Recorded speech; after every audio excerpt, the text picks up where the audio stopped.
ദൈവനാമത്തിന് മഹത്വം ഉണ്ടാകട്ടെ. ഇന്ന് ഈ നോമ്പ് പ്രാർത്ഥന മധ്യേ ദൈവവചനത്തിന് സംസാരിക്കാനുള്ള അവസരം ഉണ്ടാക്കി തന്ന ബഹുമാനപ്പെട്ട പ്രമോദ് അച്ഛനോടും ഇടവമിഷനോടുള്ള എൻ്റെ നന്ദി അറിയിക്കട്ടെ. അതുപോലെ ഇന്ന് ഈ പ്രാർത്ഥനയ്ക്ക് വേണ്ടി ഭവനം തുറന്നു തന്ന ബാബുവിനോടും ജയോടും കുടുംബത്തിനോടുള്ള നന്ദിയും ഞാൻ അറിയിക്കുന്നു. ഇന്നത്തേക്ക് നമ്മുടെ ചിന്താവിഷയം അത് discipleship that overcomes all trials, അല്ലെങ്കിൽ പരീക്ഷകളെ മറികടക്കുവാൻ ഉതകുന്ന ശിഷ്യത്വം എന്നതാണ്. എന്ന് ഞാൻ വായിക്കട്ടെ. Discipleship that overcomes all trials, അല്ലെങ്കിൽ പരീക്ഷകളെ മറികടക്കാൻ ഉതകുന്ന ശിഷ്യത്വം. അതിനോടനുബന്ധിച്ചുള്ള വേദഭാഗം നമ്മളിപ്പം എവൻഗേലിയോൻ വായിച്ചത് മത്തായി സുവിശേഷത്തിൽ നിന്നാണ്. എന്നാൽ ലൂക്കോസിന്റെ സുവിശേഷം 4:1-13 സെയിം കാര്യങ്ങൾ തന്നെയാണ്. ആർക്കെങ്കിലും വായിക്കാം. ലൂക്കോസിന്റെ സുവിശേഷം 4:1-13. യോർദാൻ വിട്ടു മടങ്ങി ആത്മാവ് അവനെ മരുഭൂമിയിലേക്ക് നടത്തി. പിശാച് അവനെ 40 ദിവസം പരീക്ഷിച്ചു കൊണ്ടിരുന്നു. ആ ദിവസങ്ങളിൽ അവൻ ഒന്നും ഭക്ഷിച്ചില്ല. അവ കഴിഞ്ഞപ്പോൾ അവന് വിശന്നു.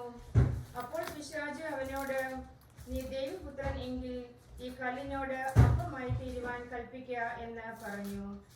യേശു അവനോട്, മനുഷ്യൻ അപ്പം കൊണ്ട് മാത്രമല്ല ജീവിക്കുന്നത് എന്ന് എഴുതിയിരിക്കുന്നു എന്ന് ഉത്തരം പറഞ്ഞു. പിന്നെ പിശാച് അവനെ മേലോട്ട് കൂട്ടിക്കൊണ്ടുപോയി ലോകത്തിലെ സകല രാജ്യങ്ങളെയും ക്ഷണനേരത്തിൽ അവന് കാണിച്ചു. ഈ അധികാരമൊക്കെയും അതിന്റെ മഹത്വവും നിനക്ക് തരാം. അത് എങ്കിൽ ഏൽപ്പിച്ചിരിക്കുന്നു. എനിക്ക് മനസ്സുള്ളവന് ഞാൻ കൊടുക്കുന്നു. നീ എന്നെ നമസ്കരിച്ചാൽ അതെല്ലാം നിന്റേതാകും എന്ന് അവനോട് പറഞ്ഞു.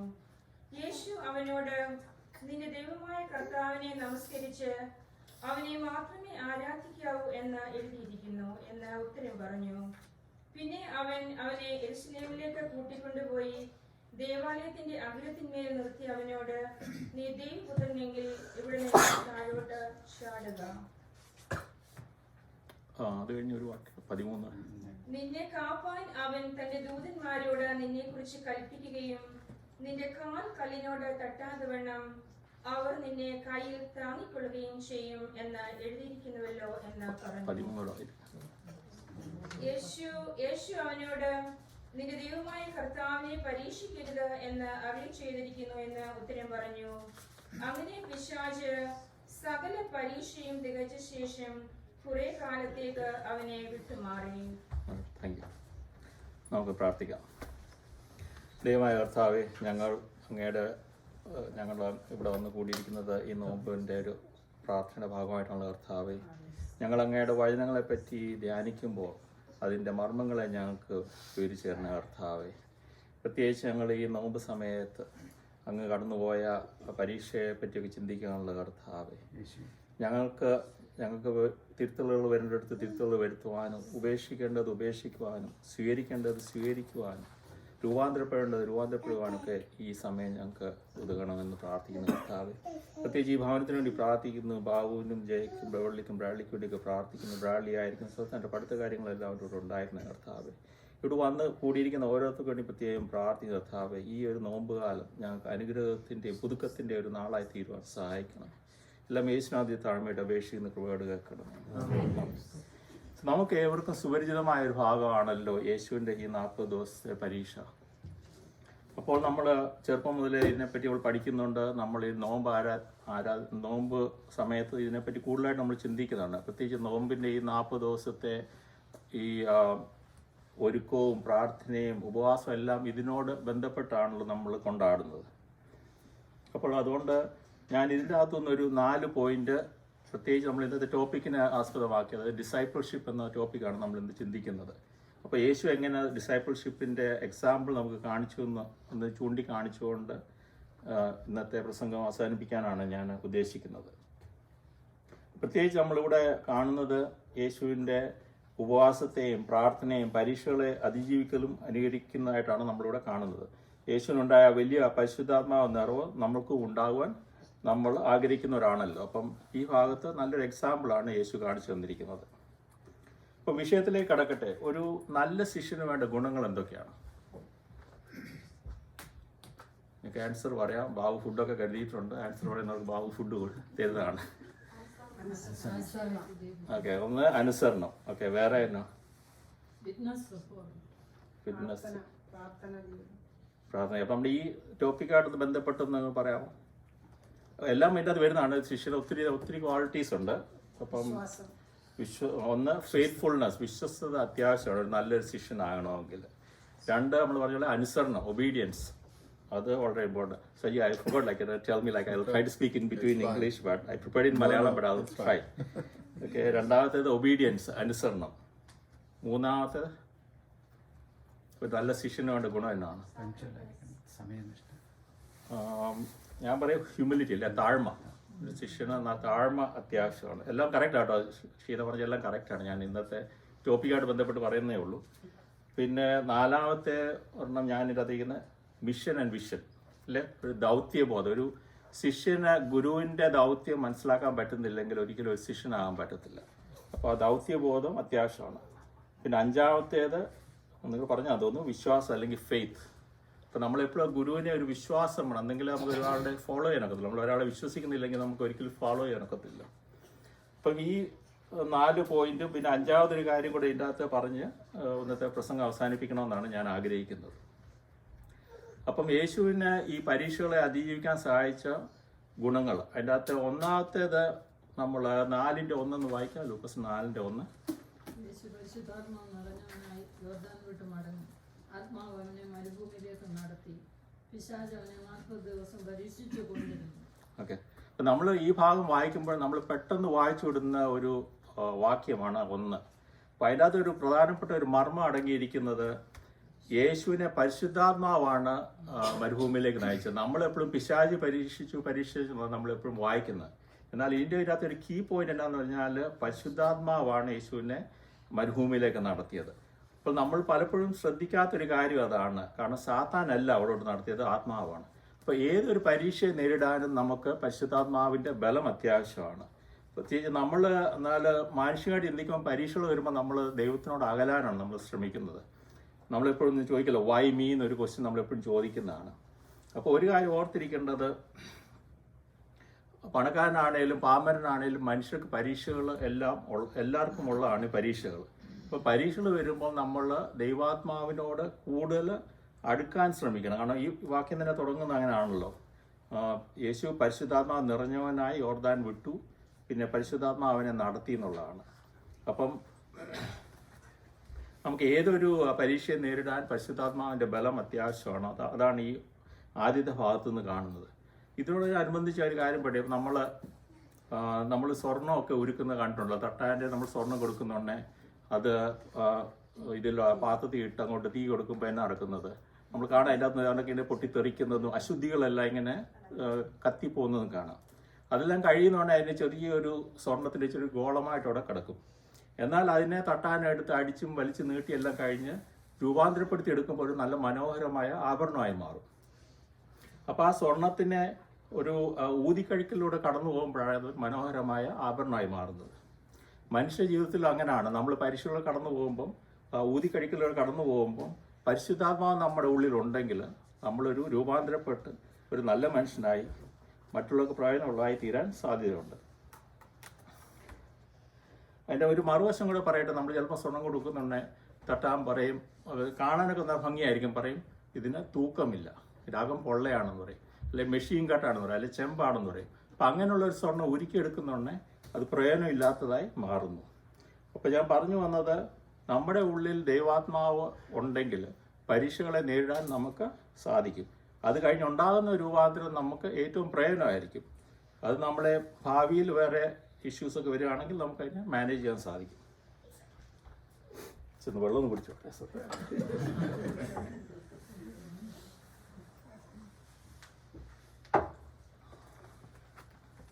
ഇപ്പം രണ്ടാമത്തെ ക്വാളിറ്റി നമ്മൾ കാണുന്നത് യേശു വിശ്വസ്തനായിരുന്നതാണ്. അപ്പം ലൂക്കോസ് 4:2-4 വായിക്കാം. ആ ദിവസങ്ങളിൽ അവൻ ഒന്നും ഭക്ഷിച്ചില്ല. അവ കഴിഞ്ഞപ്പോൾ അവന് വിശന്നു. അപ്പോൾ പിശാച് അവനോട്, നീ ദൈവപുത്രനെങ്കിൽ ഈ കല്ലിനോട് അപ്പമായി തീരുവാൻ കൽപ്പിക്ക എന്ന് പറഞ്ഞു. ഓക്കെ. സോ ഈ ഭാഗത്ത് നമ്മൾ മനസ്സിലാക്കുന്നത് എന്നാന്ന് വെച്ചാൽ യേശുവിന് ശരി തെറ്റുകളെ പറ്റിയുള്ള നല്ലൊരു ബോധം ഉണ്ടായിരുന്നു, ഇല്ലേ? അപ്പോൾ ഇവിടെ പിശാച് അവിടെ പരീക്ഷിക്കുകയാണ്. അപ്പോൾ യേശുവിനോട് പറയുന്നത് എന്നാണ്, നീ ദൈവപുത്രനല്ലയോ, നിനക്ക് ഈ മരുഭൂമി കിടന്ന് വിശന്ന് ദാഹിക്കേണ്ട ഒന്നും കിടക്കേണ്ട ആവശ്യമില്ല, ഈ കല്ലിനോട് പറഞ്ഞാൽ നിനക്ക് അതിനെ അപ്പമാക്കി മാറ്റാൻ പറ്റും. അപ്പം അങ്ങനെ ഒരു പരീക്ഷയാണ് അവിടെ വരുന്നത്. അപ്പോൾ നമ്മളൊരു കാര്യം ചിന്തിക്കേണ്ടത്, യേശുവിന് വേണമെങ്കിൽ അത് ചെയ്യാമായിരുന്നു, എന്നാൽ യേശു ആ പരീക്ഷയിലോട്ട് വീഴുന്നില്ല. അപ്പം നമ്മുടെ ബർന്നബാസ് തിരുമേനി എപ്പോഴും പറയാനുള്ളൊരു വാക്കുണ്ട്, യജമാനൻ അടുത്തില്ലാത്തപ്പോഴാണ് ദാസൻ ഏറ്റവും വിശ്വസ്തത കാണിക്കേണ്ടത്. അതൊരു കറക്റ്റാണ്. നമ്മളെപ്പോഴും നമ്മുടെ ബോസ് നമ്മുടെ ആരിലും അടുത്തുണ്ടെങ്കിൽ നമ്മൾ നന്നായിട്ട് ബിഹേവ് ചെയ്യും. എന്നാൽ അങ്ങനെ ഒരു യജമാനൻ അടുത്തില്ലാത്തപ്പോൾ നമ്മുടെ ബിഹേവിയർ എങ്ങനെയാണ്? അത് വലിയ ക്വസ്റ്റ്യൻ. പ്രത്യേകിച്ച് നമ്മൾ ഈ ഭൂമിയിൽ ജീവിക്കുമ്പോൾ നമുക്ക് നമ്മുടെ ചോയ്സിനായിട്ട് ദൈവം വിട്ടു തന്നിരിക്കുകയാണ്. പക്ഷെ നമ്മൾ ആ വിശ്വസ്തനായിട്ട് ജീവിക്കുന്നുണ്ടോ എന്നുള്ള വലിയ ക്വസ്റ്റ്യൻ ഉണ്ട് അവിടെ. അപ്പം ഇതിനോടനുബന്ധിച്ച് തന്നെ നമുക്ക് ആദാമിൻ്റെ കഥയെ കാണുന്നുണ്ട്. ഏദൻ തോട്ടത്തിലെ നടുക്കുണ്ടായിരുന്ന നന്മതിന്മകളുടെ ഒരു വൃക്ഷം ഉണ്ടായിരുന്നു. അപ്പം അവിടെ ആദാമിനോട് പറഞ്ഞതെല്ലാം കഴിക്കില്ലെന്നാണ് പറഞ്ഞത്. എന്നാൽ അവിടെ ഒരു തെറ്റുപറ്റി, ആദാം പോയി അത് കഴിച്ചു. അതുകൊണ്ടായ വലിയൊരു ദോഷം എന്നാന്ന് പറഞ്ഞാൽ മരണം അതുകൊണ്ട് ലോകത്തിലോട്ട് വന്നു. അപ്പോൾ അവിടെ നമ്മൾ ചിന്തിക്കേണ്ടത് ഇതാണ്, നമ്മുടെ നന്മ തിന്മകളെ പറ്റിയുള്ള അറിവ് നമ്മൾ സൂക്ഷിച്ച് ഉപയോഗിക്കണം. യേശുവിനിവിടെ വേണമെങ്കിൽ അത് അപ്പാക്കി കഴിക്കാമായിരുന്നു, കഴിച്ചില്ല. എന്നാൽ ആദാം അത് ചെയ്ത് കഴിഞ്ഞപ്പം ആദാമിനത് ഹോൾഡ് ചെയ്യാൻ പറ്റിയില്ല, ആ പ്രോമിസ് ഹോൾഡ് ചെയ്യാൻ പറ്റിയില്ല. അങ്ങനെ ആദാമിനെ തോട്ടത്തിൽ നിന്ന് പുറത്താക്കി. അവിടെ തന്നെ പറയുന്നുണ്ട്, അവിടെ ഒരു നിത്യജീവൻ്റെ വൃക്ഷം ഉണ്ടായിരുന്നു. അപ്പം അതിലെ ഫലം കഴിക്കാതിരിക്കാൻ കേരുകളെ ദൈവം നാക്കിയെന്നാണ് പറയുന്നത്. അപ്പം അതുപോലെ ആ വലിയൊരു തെറ്റിലേക്ക് ആദാമിന് പോയി. പക്ഷേ യേശു ഇവിടെ വിശ്വസ്തത കാണിച്ചു. അതുകൊണ്ട് അതൊരു നല്ലൊരു ശിഷ്യത്തെ ഗുണമാണ് ഒബീഡിയൻസ് എന്ന് പറയുന്നത്. അതും ഫെയ്ത്ത്ഫുൾ എന്നുള്ള അതിനെ പറ്റിയാണ് ഇവിടെ സംസാരിക്കുന്നത്. മൂന്നാമത്തേത് ദൗത്യം മറന്ന് പ്രവർത്തിക്കാതിരിക്കുക. Do not forget mission and vision. അത് ലൂക്കോസ് 4:5-8 വായിക്കാം. യേശു അവനോട്, നിന്റെ ദൈവമായ കർത്താവിനെ നമസ്കരിച്ച് അവനെ മാത്രമേ ആരാധിക്കാവൂ എഴുതിയിരിക്കുന്നതാണ് ഉത്തരം പറഞ്ഞു. Okay, thank you. അപ്പം ഇവിടെ സാത്താൻ ഒരു കുതന്ത്രം ഉപയോഗിക്കുകയാണ് അല്ലേ. ക്രൂസിൻ്റെ പാതയിൽ കൂടെ ലോകത്തെ രക്ഷിക്കേണ്ട യേശുവിനോട് പറയാണ്, ഞാൻ നിങ്ങളെ ഇതിൻ്റെ അതല്ലേ നമ്മൾ വായിച്ചത് 5:8 അതാണല്ലോ അല്ലേ. 4 ഓക്കെ. അവനെ മേളോട്ട് കൂട്ടിക്കൊണ്ടുപോയി ലോകത്തിലെ സകല രാജ്യങ്ങളെ ക്ഷണത്തെ അവന് കാണിച്ചു തരാം. അപ്പം ഇവിടെയും ആ മിഷനെ പറ്റി മറന്നു പോകാതെ യേശു രാജാവാനുള്ള ബുദ്ധി സാത്താൻ പറഞ്ഞു കൊടുത്തെങ്കിലും അത് യേശു സ്വീകരിക്കുന്നില്ല.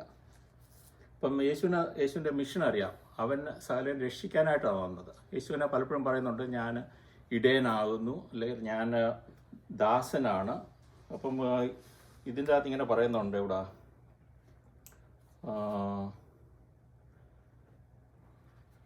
പലരും യേശുവിനെ ഇങ്ങനെ വിളിക്കുന്നുണ്ട്. നഥാനിയേൽ യേശുവിനെ ഇസ്രായേലിൻ്റെ രാജാവെന്ന് വിളിക്കുന്നുണ്ട്. പീലാത്തോസ് രാജാവെന്നാണ് വിളിക്കുന്നത്. യേശു യെരുശലേമിലോട്ട് വരുമ്പോഴും ആൾക്കാർ ഇസ്രായേലിൻ്റെ രാജാവെന്നൊക്കെ വിളിക്കുക. എന്നാൽ അതൊന്നും യേശുവിൻ്റെ ഇതിലോട്ട് കയറാതെ, തലയിൽ കയറാതെ, യേശു താൻ വന്ന ദൗത്യം ആൾക്കാരെ രക്ഷിക്കാനാണ്. ദാസനായിട്ടാണ് ഞാൻ വന്നിരിക്കുന്നത്, ശുശ്രൂഷകനായിട്ട് ഞാൻ വന്നിരിക്കുന്നത്. അതെല്ലാം യേശു തൻ്റെ ദൗത്യമായിട്ട് കാണുന്നു. അപ്പോൾ ഫിലിപ്പീൻസ് 2:6-11 ഒന്ന് വായിക്കാർക്കില്ല. അപ്പോസ്തലനായ പൗലോസ് ഫിലിപ്പീൻസ് 2:6-11 എഴുതിയിരിക്കുന്നു. അവൻ ദൈവരൂപത്തിലിരിക്കെ ദൈവത്തോടുള്ള സമത്വം മുറുകെ പിടിച്ചുകൊള്ളണമെന്ന് വിചാരിക്കാതെ ദാസരൂപം എടുത്ത് മനുഷ്യ സദൃശനായി തന്നെത്താൻ ഒഴിച്ച് വേഷത്തിൽ മനുഷ്യനായി വിളങ്ങി തന്നെത്താൻ താഴ്ത്തി ക്രൂശിലെ മരണത്തോളം തന്നെ അനുസരണം ഉള്ളവനായി തീർന്നു. അതുകൊണ്ട് ദൈവം അവനെ ഏറ്റവും ഉയർത്തി സകല നാമത്തിനും മേലായ നാമം നൽകി. അങ്ങനെ യേശുവിന്റെ നാമത്തിങ്കൽ സ്വർലോകരുടെയും ഭൂലോകരുടെയും അധോലോകരുടെയും മുഴങ്കാലൊക്കെയും മടങ്ങുകയും എല്ലാ നാവും യേശു ക്രിസ്തു കർത്താവ് എന്ന പിതാവായ ദൈവത്തിന്റെ മഹത്വത്തിനായി ഏറ്റുപറയുകയും ചെയ്യേണ്ടി വരും. Thank you. അപ്പം അപ്പോസ്തലനായ പൗലോസിന് എന്ത് ഭംഗിയായിട്ടാണ് ഇവിടെ എഴുതിയിരിക്കുന്നത് അല്ലേ. അവൻ ദൈവരൂപത്തിലിരിക്കെ ദൈവത്തോട് സമത്വം മുറുകെ പിടിച്ചു കൊള്ളണം എന്ന് വിചാരിക്കാതെ ദാസരൂപം എടുത്തു. അപ്പോൾ ഇവിടെ സാത്താൻ പറഞ്ഞു കൊടുക്കുന്നത്, നിനക്ക് രാജാവായി ഈ സ്ഥലത്ത് ഈ രാജ്യങ്ങളുടെ എല്ലാം നിന്റെ അധീനതയിൽ ഞാൻ നിനക്ക് തരാം. അപ്പം അത് യേശുവിനെ പറ്റി ഇവിടെ അപ്പോസ്തലനായ പൗലോസ് പറയുന്നത്, ദാസരൂപം എടുത്തെന്നുള്ളത്. അപ്പോൾ അതാണ് യേശുവിൻ്റെ ദൗത്യം, അതായത് യേശുവിൻ്റെ മിഷൻ അതാ. കർത്താവ് യേശുവിനെ അയച്ചത് ദാസനാകാനാണ്, ആൾക്കാരെ രക്ഷിക്കാനാണ്, അല്ലാതെ രാജാവാകാൻ വേണ്ടിയല്ല. അപ്പം അവിടെ ഷോർട്ട് കട്ടൊന്നും യേശു സ്വീകരിക്കാതെ ദാസരൂപം എടുത്തു. പിന്നെ അടുത്ത വാക്യം പറഞ്ഞാൽ മനുഷ്യ സാദൃശ്യത്തിലായി തന്നെത്താൻ ഒഴിച്ച വേഷത്തിൽ മനുഷ്യനായി വിളങ്ങി തന്നെത്താൻ താഴ്ത്തി, ഹ്യൂമിലിറ്റി, തന്നെത്താൻ താഴ്ത്തി മരണത്തോളം, ക്രൂസിലെ മരണത്തോളം തന്നെ അനുസരണമുള്ളവനായിരുന്നു. He was obedient. He was humility ഉണ്ടായിരുന്നു, he was obedient and he was faithful. അതുകൊണ്ട് അതിൻ്റെ റിവാർഡ് ഇവിടെ തന്നെ പറയുന്നുണ്ട്, അല്ലേ? മറ്റേ സാധാരണ അവിടെ പറഞ്ഞാൽ ഞാൻ നിന്നെ രാജാവാക്കാം, ഈ രാജ്യങ്ങളെല്ലാം രാജാവാക്കാന്ന് പറയുന്നത്. ഇവിടെ പൗലോസപ്പോസ്തലൻ പറയുന്നത് അതുകൊണ്ട് ദൈവം അവനെ ഏറ്റവും ഉയർത്തി സകല നാമത്തിനും മേലായ നാമം നൽകി. പിന്നെയും പറയുന്നത് അങ്ങനെ യേശുവിൻ്റെ നാമത്തിങ്കിൽ സ്വർലോകരും ഭൂലോകരും അധോലോകരും മുഴങ്ങാലൊക്കെ മടക്കുകയും ചെയ്തു. 3 times ആണ് അവിടെ ബെനിഫിറ്റ് കാണുന്നത്.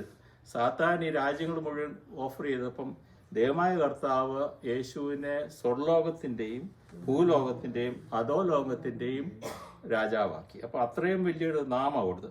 എന്നിട്ട് പിന്നെ ലാസ്റ്റ് സെൻറ്റൻസ് പറയുന്ന എല്ലാ നാവും യേശു ക്രിസ്തു കർത്താവ് എന്ന പിതാവായ ദൈവത്തിൻ്റെ മഹത്വത്തിനായി ഏറ്റുപറയുകയും ചെയ്യേണ്ടി വരും. അപ്പം ഈ ഭാഗത്ത് നമുക്ക് കാണാൻ കഴിയും, യേശു വിശ്വസ്തനായിട്ട് നിന്നതുകൊണ്ട്, സാത്താൻ്റെ പരീക്ഷണത്തിൽ വീഴാതിരുന്നതുകൊണ്ട് കിട്ടിയ റിവാർഡ് 3 മടങ്ങും എല്ലാത്തിൻ്റെയും മേലെ ആയ ഒരു നാമം യേശുവിന് കിട്ടി. അപ്പോൾ അതാണ് അതിൻ്റെ ബെനിഫിറ്റ് ഇവിടെ കാണുന്നത്. പിന്നെ അടുത്തത് യേശു അനുസരണമുള്ളവനാണ്. അവസാനത്തെ ഭാഗം നമ്മൾ ലൂക്കോസ് 4:9-12 വായിക്കാം. പിന്നെ അവൻ അവനെ യെരൂശലേമിലേക്ക് കൂട്ടിക്കൊണ്ടുപോയി ദൈവാലയത്തിന്റെ അഗ്രത്തിൽ നിർത്തി അവനോട്, നീ ദൈവപുത്രനെങ്കിൽ ഇവിടെ നിന്ന് താഴോട്ട് ചാടുക. നിന്നെ കാപ്പാൻ അവൻ തൻ്റെ ദൂതന്മാരോട് നിന്നെക്കുറിച്ച് കൽപ്പിക്കുകയും നിന്റെ കാൽ കല്ലിനോട് തട്ടാതെ വണ്ണം അവർ നിന്നെ കയ്യിൽ താങ്ങിക്കൊള്ളുകയും ചെയ്യും എന്ന് എഴുതിയിരിക്കുന്നുവല്ലോ എന്ന് പറഞ്ഞു. യേശു അവനോട്, നിന്റെ ദൈവമായ കർത്താവിനെ പരീക്ഷിക്കരുതേ എന്ന് അരുളി ചെയ്തിരിക്കുന്നു എന്ന് ഉത്തരം പറഞ്ഞു. അപ്പോൾ ഈ ഭാഗത്ത് നമുക്ക് കാണാൻ കഴിയുന്നത് സാത്താൻ ദൈവത്തിനെ ഒരു ക്വസ്റ്റ്യൻ ചെയ്യുകയാണ്. അതായത് യേശുവിനെ കൊണ്ട് ദൈവത്തിൻ്റെ ഹിതത്തെ ക്വസ്റ്റ്യൻ ചെയ്യുകയാണ്. അപ്പം നമ്മൾ ഈ ഭൂമിയിൽ താമസിക്കുന്ന നമുക്കും പലപ്പോഴും പല ക്വസ്റ്റ്യൻസ് ഉണ്ട്, അല്ലേ? നമ്മൾ ചോദിക്കാറുണ്ട്, why me, why not me, അങ്ങനെ, അല്ലെങ്കിൽ why this happen, why something is not happening now, അങ്ങനെയൊക്കെ നമുക്ക് ഒത്തിരി ക്വസ്റ്റ്യൻസ് ഉണ്ട്. അപ്പോൾ ഈ ഭാഗത്ത് നിന്ന് നമുക്ക് മനസ്സിലാക്കേണ്ടത്, നമ്മൾ ദൈവത്തിൻ്റെ ഹിതത്തിനെ നമ്മൾ മാനിക്കണം, നമ്മൾ ക്വസ്റ്റ്യൻ ചെയ്യില്ല. അപ്പം നമ്മൾ പലപ്പോഴും നമ്മളുള്ള ദൈവത്തിന് ഓരോ കാര്യങ്ങൾ സാധിച്ചു കിട്ടുവാൻ വേണ്ടി മെനക്കെടുന്നവരാണ്. എന്നാൽ എല്ലാം ദൈവത്തിന് വിട്ടുകൊടുക്കുക, ദൈവത്തിൻ്റെ സമയത്തെല്ലാം നടക്കുമെന്ന് വിശ്വസിക്കുക, ദൈവത്തെ പരീക്ഷിക്കാതിരിക്കുക. അതുപോലെ ഈ ഒരു ഭാഗത്തിൻ്റെ ഒരു മർമ്മം എന്ന് പറഞ്ഞാൽ അതാണ്, ഡോണ്ട് ടെസ്റ്റ് ഗോഡ്. അപ്പോൾ നമ്മൾ പ്രാർത്ഥിക്കുമ്പോഴാണേലും leave it to God, things will work out in the time when God has a plan. അതാണ് ഈ ഭാഗത്ത് നിന്ന് ഉദ്ദേശിക്കുന്നത്. പിന്നെ അതിൻ്റെ അവസാനത്തെ വാക്യം നോക്കിയാൽ 4:13 വായിക്കാം.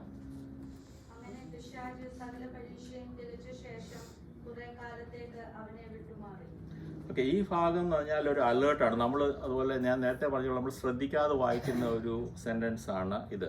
അപ്പോൾ ഇതിൻ്റെ അകത്ത് അങ്ങനെ പിശാച് സകല പരീക്ഷയും തികച്ച ശേഷം കുറേ കാലത്തേക്ക് അവനെ വിട്ടുമാറി. ഇതിൻ്റെ അകത്ത് ആ കുറേ കാലം എന്നുള്ളത് വളരെ ഇമ്പോർട്ടൻ്റ് ആണ്. എന്നത്തേക്കും വിട്ടുമാറിയെന്നില്ല. ഇതിൻ്റെ ഒരു അർത്ഥം എന്നാന്ന് പറഞ്ഞാൽ, നമ്മൾ ഈ ഭൂമി താമസിക്കുമ്പോൾ പരീക്ഷകൾ വന്നുകൊണ്ടിരിക്കും. ഏത് സമയത്തും പരീക്ഷകൾ വരാം. You have to be alert എന്നാണ് ഇവിടെ നമ്മളോട് പറയുന്നത്. അപ്പോൾ ഒരു കാര്യം നമ്മൾ ചിന്തിക്കേണ്ട, ഒരു നല്ല ശിഷ്യൻ എന്ന് പറഞ്ഞാൽ എപ്പോഴും അലേർട്ടായിരിക്കണം. നമ്മളെപ്പോഴും പ്രാർത്ഥനയായാലും ദൈവവചനത്താലും പരിശുദ്ധാത്മാവ് നിറവുള്ളവനായിരിക്കും. നമ്മൾ ആദ്യം കേട്ടതുപോലെ പരിശുദ്ധാത്മാവ് നമ്മളോട് ഉണ്ടെങ്കിലേ നമുക്ക് പരീക്ഷകളെ നേരിടാൻ പറ്റത്തുള്ളൂ. അപ്പോൾ ആ പരിശുദ്ധാത്മാവിൻ്റെ ബലത്തിലേ നമുക്ക് ഈ ഭൂമിയിൽ ജീവിക്കാനും പരീക്ഷകളെ നേരിടാൻ പറ്റത്തുള്ളൂ. പരീക്ഷകളുടെ ഈ പരിശുദ്ധാത്മാവ് വരണമെന്നുണ്ടെങ്കിൽ നമ്മൾ പ്രാർത്ഥിക്കുകയും ദൈവവചനവും പഠിക്കുകയും ചെയ്യണം. 1 പത്രോസിൻ്റെ 5:8 ഇപ്രകാരം പറയുന്നു, നിർമ്മതരായിരിപ്പീൻ, ഉണർന്നിരിപ്പീൻ, നിങ്ങളുടെ പ്രതിയോഗിയായ പിശാച് അലറുന്ന സിംഹം പോലെ ആരെ വിഴുങ്ങേണ്ടുവെന്ന് തിരിഞ്ഞ് ചുറ്റി നടക്കുന്നു. അപ്പോൾ അതും ഒരു ഡേഞ്ചർ വാക്കാണ്. അവിടെ നമ്മൾ അലേർട്ടായിരുന്നെങ്കിൽ പ്രതിയോഗിയായ പിശാച് ചുറ്റി നടക്കുന്ന പറഞ്ഞാൽ ഇറ്റ്സ് ഓൾവേസ് അറൗണ്ട്. അപ്പം നമ്മൾ നേരത്തെ വെച്ച 4:13 വായിച്ചത് കുറച്ച് നാളത്തേക്ക് വിട്ടുമാറിയെന്ന് പറയുന്നത്. സോ നമ്മളെപ്പോഴും ഓർത്തിരിക്കേണ്ടതാണ്. അതായത് നമ്മുടെ പ്രശ്നങ്ങളും പരീക്ഷകളും വരുമ്പോൾ നമ്മുടെ ദൈവാത്മാവിനെ കൂടെ ഉണ്ടായിരിക്കണം. അല്ലെങ്കിൽ പിശാചിൻ്റെ ഇത് വരാൻ, ടെംപ്റ്റേഷൻ വരാനും ഒക്കെ സാധ്യതയുണ്ട്. അതുകൊണ്ട് ബി അലേർട്ട് ആയിരിക്കണം എന്നാണ് ഈ ഭാഗത്തു നിന്ന് പറയുന്നത്. അപ്പോൾ ഞാൻ സംഗ്രഹിക്കട്ടെ.